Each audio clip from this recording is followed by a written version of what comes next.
어쨌든 고린도후서 1장 3절에서 7절 찾으셨으면 아멘.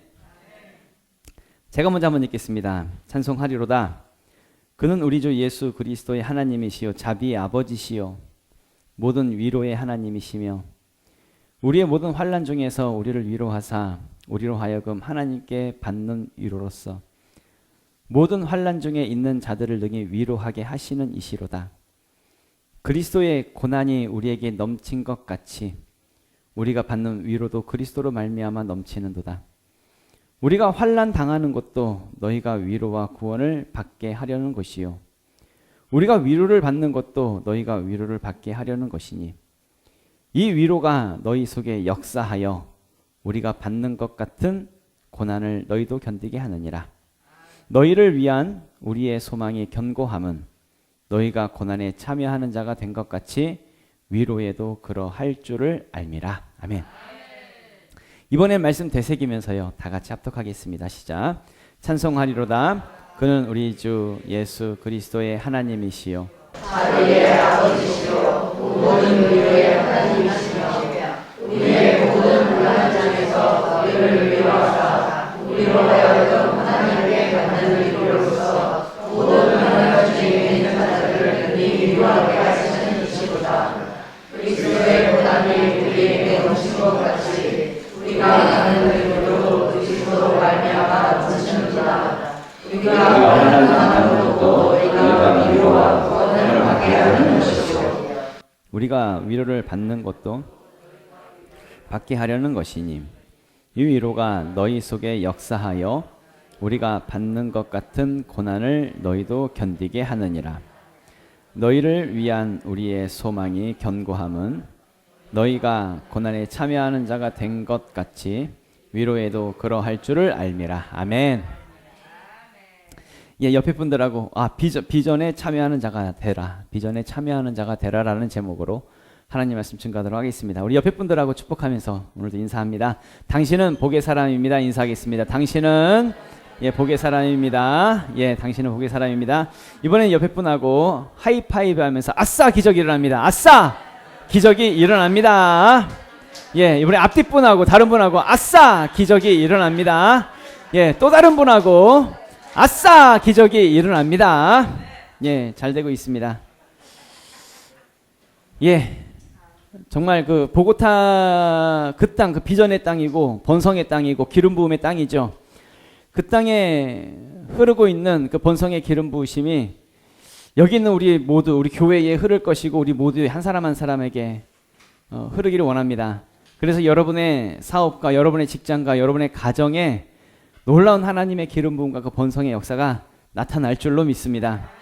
그래서 정말 개인적으로 정말 소망하는 것은 여기 있는 모든 성도님들이 꼭 한 번쯤은 꼭 가보셨으면 좋겠어요. 그러니까 우리 여기 있는 청년들이 보고타 한번 갔다 왔다고 지금 자랑하는 게 아니거든요. 비전을 봤다고. 왜냐하면 우리는 모두가 다 같은 곳을 바라보고 모두가 다 한 방향을 향해서 모두 같이 다 달려가야 하기 때문에. 그래서 같이 한번 이 비전을 같이 한번 볼 수 있기를 소망합니다. 그래서 내년에는 성훈이 우리 찬주가 선포를 해버렸어요. 선포하면 믿음대로 되는 거예요. 할렐루야. 지금 계속 이제 빛에 대한 말씀을 나누고 있지요. 빛과 소금에 대한 말씀을 나누고 있는데 예수님이 우리를 향해서 말씀하셨지요. 너희는 세상의 소금이라고. 또 말씀하셨습니다. 너희는 세상의 빛이라고. 그렇다는 것은 우리가 어떤 사람인지, 내가 누구인지, 또 내가 무엇을 위해서 살아야 하는지 그것에 대한 정체성을 결정해 주셨다는 이야기입니다. 그러니까 우리의 정체성을 알아야지요. 그러니까 내 정체성을 알아야 내가 그 정체성대로 살아가는 것이니까요. 그러니까 내 모습으로 살아가는 거지요. 전에도 말씀드렸듯이 우리 모두는 사람입니다. 사람이죠. 당연히 사람이라고 하는 정체성을 가지고 있기 때문에 아무데나 똥 싸지 않습니다. 왜냐하면 우린 사람이니까요. 사람이라고 하는 정체성이 있으니까 그러니까 사람의 인격, 또 사람이라고 하는 그 존엄성 이것을 가지고 있으니까 아무데나 똥 싸지 않죠. 아무데나 똥 싸는 건 뭐가 똥 싸요? 개가 똥 싸요, 개가. 또 어떤 사람들을 보면 짐승처럼 사는 사람들 있죠. 짐승 같은 사람들. 왜 그럴까요? 사람이라고 하는 정체성이 없으니까, 그걸 모르니까. 자기 멋대로 자기 살고 싶은 대로 막 사는 거고, 아무렇게나 사는 거고, 짐승처럼 사는 거겠지요. 그러니까 그 정체성이 나를 만드는 것입니다. 내가 누구인지를 알면 내가 그 아는 만큼 살아가는 것이죠. 그래서 정체성이 중요한 것입니다. 우리가 정체성을 반드시 알아야 하는 것은 정체성을 알아야 다른 삶을 살지 않습니다. 아무리 힘들고 어려워도 정체성에 맞게 사는 거죠. 끝까지 살아가는 거죠. 왜 많은 사람들이 쉽게 포기할까요? 왜 많은 사람들이 비전을 포기하고 믿음을 포기하고 하나님을 향한 그 열정을 왜 쉽게 포기할까요? 하나님이 말씀하신 이 빛과 소금이라고 하는 이 정체성이 희미하기 때문에, 이걸 모르니까. 그러니까 예수님이 우리를 향해서 너희는 세상의 빛이다, 뭐 너희는 세상의 소금이다 이렇게 말씀하셨는데, 뭐 그런가 보다, 뭐 빛인가 보다, 뭐 소금인가 보다. 정체성에 대한 확신이 없습니다.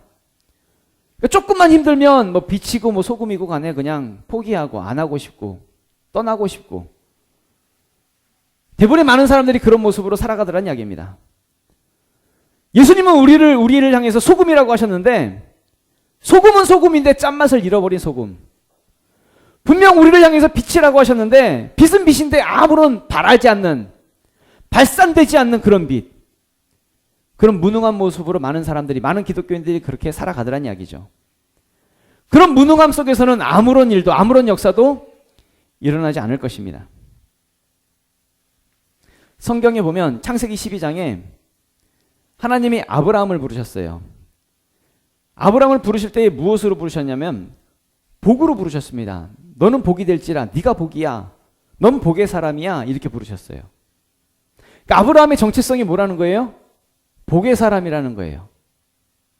창세기 12장 2절에 보면 내가 너로 큰 민족을 이루고 내게 복을 주어 내 이름을 창대하게 하리니 너는 복이 될지라. 너는 복이야. 네가 복이야. 너 자체가 바로 복이야. 아브라함은 이것을 자기의 레마의 말씀으로 받아버렸습니다. 자기 정체성을 나는 복의 사람이야, 이걸 믿음으로 취해버렸습니다. 믿어버렸습니다. 하나님이 너는 복이야 라고 했으니까 그래 나는 복이야 라고 이것을 자기 것으로 받아버렸어요. 그러니까 아브라함이요, 자기 고향과 친척과 아버지의 집을 하나님 말씀 붙잡고 떠날 수가 있었던 것이겠지요. 창세기서 12장 4절에 보면 이 아브라함이 여호와의 말씀을 따라갔고, 뭘 따라갔다고요? 여호와의 말씀을 따라갔고, 롯도 그와 함께 갔으며 아브라함이 하란을 떠날 때에 75세였더라. 아브라함이요 75세라고 하는 나이에 자기 고향 땅을 떠나는데, 이 고향 땅을 떠날 수 있었던 것은 뭘 따라갔대요? 하나님의 말씀을 따라갔대요. 그럼 아브라함이 하나님의 말씀 뭘 붙들었을까요? 너는 복이야, 너는 복이야. 네가 바로 복의 사람이야. 어디를 가든지 너는 복 받을 거야. 이걸 하나님이 결정해 주셨어요. 너는 복의 사람이라고. 이 정체성을 붙들었다고요. 그러니까 어디를 가도 자기는 복의 사람이니까. 그러니까 담대할 수 있었고 떠날 수 있었고 괜찮았다는 이야기입니다. 우리 옆에 분들하고 다시 한 번 더 인사하겠습니다. 당신은 복의 사람입니다. 인사하겠습니다. 당신은 복의 사람입니다. 그렇지, 성훈이는 복의 사람입니다. 오늘 예배의 주인공은 성훈이가 될 것 같습니다. 예. 여기 있는 한 사람 한 사람 우리 모두가 복의 사람이라고 하는 건, 그러니까 아브라함은 하나님께서 너는 복이야라고 그렇게 결정해 주시고 정체성을 말씀해 주셨을 때에, 그러면 아브라함의 인생을 보면 아브라함의 인생이 가는 곳마다 잘 됐습니까? 혹시 어려움은 없었을까요? 있었죠. 가는 곳마다 어려웠고요. 애굽 땅 바로왕 앞에서도 무슨 험한 꼴도 당하고요. 아비멜렉 앞에서도요, 자기 아내 사라를 빼앗길 뻔하기도 하고요. 가는 곳마다 힘들고 어려운 일을 당했지요. 그럴 때에 하나님이 아브라함에게 말씀하시는 것이 비전을 보여주세요. 비전을. 창세기 15장에 보면 그를 이끌고 밖으로 나가 이르되 하늘을 우러러 무뼈를 셀 수 있나 보라. 또 그에게 이르시되 내 자손이 이와 같으리라. 아멘. 하늘을 우러러 보면서 무뼈를 셀 수 있나 한번 보래요. 이때 당시에 아브라함은 자식이 있었어요, 없었어요? 자식이 없었어요. 가는 곳마다 안 돼요. 부딪혀요. 잘 풀리지 않아요. 어려움만 당해요. 그런데 하나님 말씀하세요. 하늘을 우러러 무뼈를 바라보라고. 지금 네가 지금 힘든 일 있지. 힘든 일 그거 바라보지 말고, 절망적인 일, 그 절망적인 세상 일 그거 바라보지 말고, 아무런 소망도 없는 것 그거 바라보지 말고 하늘을 우러러 무뼈를 보라고. 무슨 얘기예요? 비전을 보라고. 비전을. 안 된다고 하면서 절망만 바라보고 있지 말고 가슴을 펴고 한번 하늘을 보라고. 비전을 바라보라고. 비전을. 비전을 바라보면 포기할까요, 안 할까요? 포기가 안 돼요. 포기할 수가 없지요. 비전을 바라보고 있는데 어떻게 포기합니까? 왜 포기하는 줄 아십니까? 왜 여러 번 힘들어하는 줄 아십니까? 일이 잘 안 풀리고 상황이 안 좋아지고 막 힘들어져서 그래서 힘든 게 아니라 비전을 바라보지 않기 때문에 힘든 거예요. 비전을 바라보지 않기 때문에 포기하는 거죠. 우리는 모든 일이 우리는 내 생각대로 되기 원해요. 내가 계획하고 생각하는 대로 그대로 되어져야 그것이 복이라고 착각을 해요. 그런데요, 하나님은 내 생각대로 될 수 없다는 것을 깨닫게 하기 위해서 고난도 주시고요. 내 생각대로 될 수 없다는 것을 알게 하기 위해서 시험도 주세요. 그래서 하나님이 아브라함을 시험하셨잖아요. 아브라함이 나이 100세의 아들을 얻었는데 그 아들, 그 귀한 아들, 사랑하는 아들 이삭을 번제로 바치라는 거예요. 그 순간에 아브라함이 가지고 있던 자기의 모든 생각이요, 무너지는 겁니다. 자기 생각이 다 깨져버리는 거죠. 그런데 아브라함은 자기 생각을 내려놓고 하나님의 뜻을 붙드는 거예요. 우리 생각에는 어떻게 자식을 번제로 바치라고 하는 그걸 순종할 수 있었을까? 아브라함은 어떻게 그 하나님의 뜻을 붙들 수 있었을까? 라고 할 때에 아브라함은 밤하늘에 무뼈를 바라봤거든요. 하나님의 말씀이 하늘을 우러러 무뼈를 셀 수 있나 보라. 또 그에게 이르시되 네 자손이 이와 같으리라. 이렇게 말씀하셨잖아요. 그러니까 아브라함은 잘은 모르겠지만 매일같이 밤하늘의 별을 보면서 와, 내 자손이, 내 자식이 이렇게 많을 거야. 나는 이렇게 창대하게 될 거야. 라고 그 비전을 계속 바라봤겠죠. 그러니까 하나님께서 이삭을 바치라고 할 때에 하나님께서는 이 이삭을 죽이라고 하는 것이 아니라 어떤 형태로든지 하나님께서는 이 많은 자손을 나에게 허락하실 거야. 이 비전을 붙들었다는 이야기입니다. 비전을 붙드는 사람은, 비전을 바라보는 사람은 자기 생각을 그러니까 내려놓을 수 있는 것이죠. 자기 생각을 꺾어버릴 수 있는 것이죠. 자기 생각대로 되지 않는다 할지라도 절대로 절망하거나 포기하지 않는다는 이야기입니다. 어떤 사람이요? 비전을 바라보는 사람이요. 그래서 정체성이 중요한 거예요. 내가 바로 복의 사람이라고 하는 거. 내가 바로 비전을 바라보고 하나님께서 나를 통해서 반드시 이루실 거라고 하는 이 정체성과 이 비전을 반드시 붙들고 가야 한다는 이야기입니다. 하나님 말씀하십니다. 너희가 바로 소금이고 세상의 소금이고 너희가 바로 세상의 빛이라고. 이 정체성을 반드시 우리가 붙들고 내 생각이 아닌, 내 생각대로가 아닌 하나님의 비전을 바라보고 그 비전을 꿈꾸고 그 비전대로 행하며 나아가는 우리 모두가 될 수 있기를 예수 이름으로 축원합니다. 그런 차원에서 이제 하나님의 위로가 넘친다는 거예요. 첫 번째로 하나님의 위로가 넘친다. 우리 3절 4절 다 같이 읽겠습니다. 시작. 찬송하리로다. 그는 우리 주 예수 그리스도의 하나님이시요 자비의 아버지시요 모든 위로의 하나님이시며 우리의 모든 환난 중에서 우리를 위로하사 우리로 하여금 하나님께 받는 위로로서 모든 환난 중에 있는 자들을 능히 위로하게 하시는 이시로다. 아멘. 하나님 말씀하십니다. 본문 속에서 하나님은 환난 중에서 우리를 위로하시는 분이시라고. 하나님은 위로의 하나님이시라고. 그럼 위로라고 할 때에 뭐가 위로일까요? 그냥 힘들어하는 사람에게 힘내, 이게 위로인가요? 어떤 느낌과 감정적인 것, 조금 좀 위로받았어. 좀 느낌이나 감정이 좀 좋아지는 것, 뭐 이런 게 위로일까요? 사도 바울은 그러니까 오늘 본문에서 하나님이 위로의 하나님이시다라고 말씀하시는 이 부분을 보면 왜 환난 중에 위로를 주셨다라고 표현할까라고 할 때 이 환난이 뭐냐면 사도 바울이 많은 고난과 위험과 고통 속에 있을 때에 하나님이 위로를 주셨다라고 이걸 자기가 경험했다라는 부분인데요. 이제 고린도후서 이제 우리 고린도후서 말씀이니까 11장 23절에서 27절 말씀 보면은 그들이 그리스도의 일꾼이냐 정신없는 말을 하거니와 나는 더욱 그러하도다.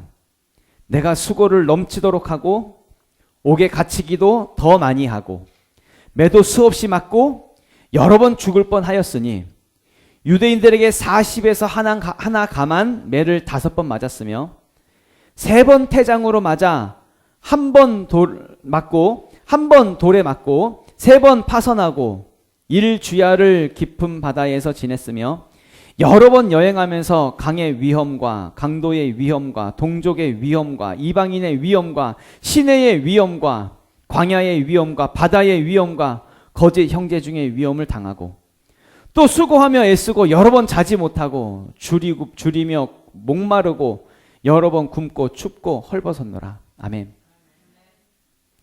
사도 바울이 복음을 전하면서 다니면서 수없이 많은 고난과 죽을 고비와 위험을 당했죠. 그 위험 속에서 사도 바울이 말하는 것이 하나님은 이 많은 엄청난 고통 속에서 환난 속에서 자기를 위로하시는 분이셨다고 그렇게 말씀하고 있다는 얘기입니다. 그럼 이 위로가 뭘까요? 이 위로가 무슨 예를 들어서 어디 다쳤습니다. 사도 바울이 매를 맞았습니다. 매를 맞았는데 거기가 무슨 뭐 안티프라민을 누가 발라줬다고. 그래서 위로가 됐다고. 이게 위로인가요? 무슨 데일밴드를 발라줬습니다. 데일밴드를 붙여줬으니까 위로가 됐다. 이런 내용인가요? 아니죠. 하나님께서 주시는 이 위로는 자기가 복음을 전하면서 가는 곳마다 이런 어려움과 위험이 있었지만 교회가 세워지고 영혼이 구원되어지고 복음이 전도되어지면서 번성이 일어나고 정복이 일어나고 승리가 일어나는 이 역사를 하나님이 이루시더라. 그러니까 내가 매를 맞고 위험을 당하고 힘든 일은 있었지만 위로가 되었다고. 하나님께서 그렇게 위로하셨다라고 말씀하고 있는 것이죠. 우리가 착각하지 말아야 될 것은 세상 일에 대해서 위로하신다는 이야기가 아닙니다. 그러니까 세상 일이 안 되었는데 하나님 내가 세상 일이 잘 안 돼요. 힘들어요. 그래서 위로해 주세요. 그 개념이 아니란 이야기죠. 하나님의 비전을 이루기 위해서 환난을 당하고 내 생각이 무너지고 내 생각이 깨뜨려짐을 당할 때에 하나님은 그 속에서 무엇을 주신다고요? 위로를 주신다고요. 근데 그 위로가 뭐라고요? 돌파가 일어나고 능력이 나타나고 안 되던 것이 되어지고 번성과 승리가 일어나는 이 위로, 이런 위로의 역사가 하나님께서 우리 가운데에 나타나게 해주신다는 이야기입니다. 하나님은 어떤 하나님이시다? 위로의 하나님이시다 라는 이야기죠. 그럼 이 위로는 누구를 통해 주시느냐라고 할 때에 예수님을 통해서 위로를 주신다는 거예요. 두 번째로 예수님이 위로를 주신다. 우리 5절 말씀 다 같이 읽겠습니다. 시작. 그리스도의 고난이 우리에게 넘친 것 같이 우리가 받는 위로도 그리스도로 말미암아 넘치는도다. 아멘. 성경의 뭐 거의 대부분의 내용들을 보면 많은 사람들이 자기 자신의 문제를 예수님 앞에 가져와요. 그리고 예수님에게서 해결을 받고 응답을 받고 위로를 얻는 그런 장면들이 곳곳에 있지요. 뭐 대표적으로 몇 가지만 대충 든다고 하더라도 뭐 수로보니게 여인이 귀신 들린 자기 딸을 고쳐달라고 예수님 찾아와요. 예수님이 안 된다고 했지만 그러나 이제 뭐 개취급을 하기도 하고 그랬지만 수로보니게 여인이 끝까지 포기하지 않고 믿음으로 응답을 받게 되어지지요. 예수님을 통해서 해결받더란 이야기입니다. 마가복음 9장에서 보면은 한 아버지가 예수님을 찾아와요. 그리고 자기 귀신 들린 자기 아들을 고쳐달래요. 예수님 말씀하시죠. 할 수 있거든요. 무슨 말이냐? 믿는 자에게는 능히 하지 못할 일이 없느니라, 이런 말씀을 하세요. 그러니까 그 아이의 아버지가 내가 믿나이다, 나의 믿음 없는 것을 도와주셔서 결국 예수님을 통해서 그 답을 얻어요. 해결을 받고 귀신 들린 아들이 고침을 받게 되어지죠. 그 위로를 얻는다는 이야기입니다. 마가복음 4장에도 보면은요, 예수님과 예수님의 제자들이 배를 타고 바다를 건너요. 바다를 건너는데 갑자기 풍랑이 일고 광풍이 있는 거죠. 배가 뒤집혀지게 생겼습니다. 그럴 때 제자들이 누구를 찾아요? 예수님을 찾아요. 예수님을 깨우지요. 그래서 예수님께서 바다와 바람을 꾸짖으시면서 잠잠하라 고요하라 하시니 바람이 그치고 아주 잔잔하여지더라 라고 말씀하고 있습니다. 예수님을 통해서 해결되어지고 돌파가 일어나고 역사가 나타나는 것, 위로를 얻었다는 이야기입니다. 이런 진정한 위로는 누구를 통해서 나타나는 거예요? 예수님을 통해서. 내가 애쓴다고 내 힘으로 어떻게 막 몸부림친다고 해서 되는 것이 아니라 예수님을 통해서 우리의 삶 가운데 이 하나님의 위로가 넘쳐나게 된다는 이야기죠. 무슨 얘기예요? 예수님의 위로는 말로만 위로해 주시는 것이 아니라 어떤 감정적으로 좀 편안해졌어, 이런 위로가 아니라 실제적인 능력이 나타나는 그 위로가 우리의 삶 가운데에 나타나게 된다는 이야기입니다. 예수님을 통해서. 그런 차원에서 이제 마지막 세 번째로는, 그러니까 이 고난에 참여하라는 거예요. 이 고난에. 우리 6절에서 7절 다 같이 읽겠습니다. 6절에서 7절 다 같이 읽겠습니다. 시작. 우리가 환난 당하는 것도 너희가 위로와 고난을 받게 하려는 것이요.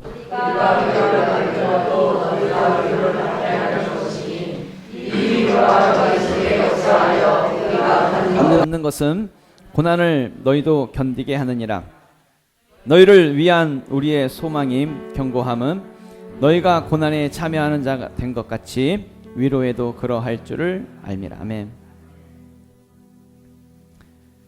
사도 바울이 말하기를 우리가 환난 당하는 것은 왜 환난 당한대요? 너희가 위로와 뭘 받게 하기 위해서?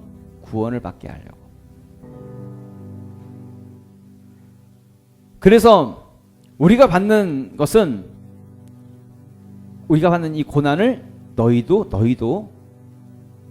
견뎌야 한다고 이렇게 말씀하고 있죠. 방금 말씀 한번 7절 말씀 다시 한번 보여줄래요? 7절 말씀 보면은 너희를 위한 우리의 소망의 경고함은 너희가 뭐에 참여하는 자가 된 것 같이 고난에 참여하는 자가 된 것 같이 위로에도 그러할 줄을 알미라. 예수 그리스도의 이 위로가, 능력과 역사가 나타나는 이 위로가 우리 삶 가운데 나타나기 원하십니까?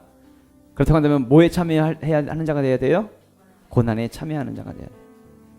쉽게 말해서 소금이 그 짠맛을 내야 하는 것이고, 빛이라고 한다면 이 세상 가운데의 빛을 발하는 모습으로 하나님의 비전에, 예수 그리스도의 이 비전에 참여하는 자가 되어야 한다는 이야기입니다.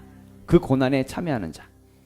우리의 정체성이 거기에 있으니까 그 정체성을 가지고 그 고난에 참여하는 자가 될 수 있기를 부탁을 드립니다. 비전에 참여하자는 거예요. 비전에. 우리는 세상을 위해 살아가는 존재가 아닙니다. 이 땅에서 잘 먹고 잘 살기 위해서, 자기 배 부르고 등 따시기 위해서 살아가는 존재가 아니란 이야기입니다. 그렇게 살아가는 것은 짐승이, 그러니까 개나 돼지도 자기 배 부르고 등 따시기 위해 살아요. 개나 돼지도. 우린 사람이잖아요. 하나님으로 지음받은, 하나님의 형상대로 지음받은 사람이잖아요. 그럼 무엇을 위해 살아야 할까요? 내 형상대로, 하나님의 형상대로 살아야지. 하나님을 위해 살고 하나님의 나라를 위해 살고 하나님께서 우리에게 주신 그 뜻과 비전을 위해 살아가는 것이지. 이 고난에 참여하는 자가 되어져서, 그래서 하나님의 위로에도 참여하는 자가 될 수 있기를 부탁을 드립니다. 하나님이 우리에게 주시는 위로는 그냥 뭐 데일밴드 발라주고 안티포라미 발라주고 뭐 이런 위로가 아니에요. 그냥 감정적으로 아니면 말로만 위로해주는 그런 위로가 아니죠. 하나님께서 우리에게 주시는 위로는 여러분 삶 속에서 기적이 일어나는 위로일 것입니다. 하나님이 주시는 위로는 번성과 승리와 정복을 이루는 하나님의 놀라운 역사를 경험하게 되어지는 그런 위로가 될 것입니다. 우리는 올해 올해 반드시 번성의 위로를 경험하게 될 것입니다. 그것이 우리 여러분 삶 속에서 반드시 하나님의 역사를 보게 될 텐데, 그렇다고 한다면 이 비전에 참여하는 자가 될 수 있기를 부탁드립니다. 다 같이 일어나서 우리 기도할까요? 성경에 보면은요, 성경 이사야서 66장 13절을 보면 어머니가 자식을 위함같이 위로함같이 내가 너희를 위로할 것인즉 너희가 예루살렘에서 위로를 받으리니, 이렇게 말씀하고 있습니다. 그러니까 위로를 받는데 어디서 받는데요? 예루살렘에서 받는데요. 예루살렘에서 위로를 받으리니. 그럼 이 예루살렘이 의미하는 게 뭘까요? 예루살렘이 의미하는 것, 교회를 의미하죠. 교회를. 번성과 승리와 정복은 어디를 통해서 일어난다는 거예요? 교회를 통해서. 이 놀라운 역사가 여러분의 삶 가운데에 기적으로 나타나게 될 것입니다. 하나님은 위로의 하나님이십니다. 교회를 통해서 그것이 기름 부음이 여러분 삶 가운데 흘러넘쳐서 승리와 정복의 역사를 이루는, 그것을 하나님의 위로를 경험하는 우리 모두가 되시기를 예수 이름으로 축원합니다. 지금 다 같이 기도하실 때, 하나님, 그렇습니다. 우리가 승리와 정복의 역사, 하나님의 위로의 역사를 볼 수 있도록 하나님 우리를 도와주시옵소서. 주여 한번 외치고 통성으로 기도하겠습니다. 주여!